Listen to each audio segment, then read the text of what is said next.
दिली नाही। आणि त्याच विरोधामध्ये जटायू जेव्हा त्यांनी सीतेला वाचवलं तेव्हा तो गिद्ध माणसाचा मांस खाणारा माणूस म्हणजे तो पक्षी तेव्हा स्वयं रामाने त्याला अग्नी दिली। म्हणजे कर्म कोणाचे चांगले होते? जटायूचे। म्हणजे जटायूला मोक्ष मिळालं, देवानीच त्याला काय दिलं? मोक्ष दिलं। पण त्याच्या पुत्राला आणि पुत्रांनी त्याला अग्नी देऊ शकलं नाही। आणि सेकंड त्याची अशी गोष्ट आहे, रावण आणि विभीषण दोघांमध्ये संवाद चालू होता। रावण हा प्रख्यात पंडित, त्यांनी आपल्या भावाला सांगितलं, काय रे दुष्टा, तू माझ्या घरातच जातोस, माझंच जेवतोस आणि रामाचं नाव कसं घेतोस? तेव्हा विभीषण म्हणतो, अरे दादा, मी रामाचं नाव घेतच नाही, मी तुझं आणि वहिनीचं नाव घेतो।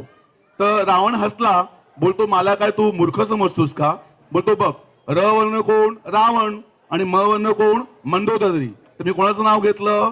तुमचं दोघांचंच नाव घेतलं ना, राम। म्हणजे ह्या दोघांचीही कर्म तुम्ही बघितली, ह्या दोघांना त्याचे कर्म चांगले होते, त्याच्यामुळे त्यांना मोक्ष मिळालं। म्हणजे बऱ्याच गोष्टी रामायणात अशा आहेत, त्या सांगायला गेल्या तर बऱ्याच गोष्टी सांगता येतील।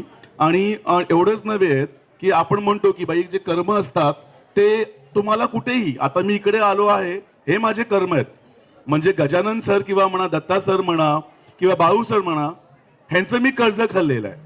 आणि इकडे जो किती लोक जे ऐकतायत, तुमचा माझा संबंध कुठे ना कुठे कर्माप्रमाणे आहे आणि त्या गोष्टी मी तुमच्या समोर व्यक्त करतो। म्हणजे इन शॉर्ट, माणसाने त्याचे कर्म, मग ते कर्म कसेही असो, आपण आपल्या पायाखाली मुंगी मेली, ती जाणून बुजून मेली, ते कर्म नाही। आपण एकाला उंदराला पकडलं, त्याच्या शेपटीला असं धागा बांधला आणि त्याला छळलं, तर हे वाईट कर्म। म्हणजे कर्म बघायला गेले तर बऱ्याच गोष्टी आहेत। तसं आपण महाभारतामध्ये बघितलं तर महाभारत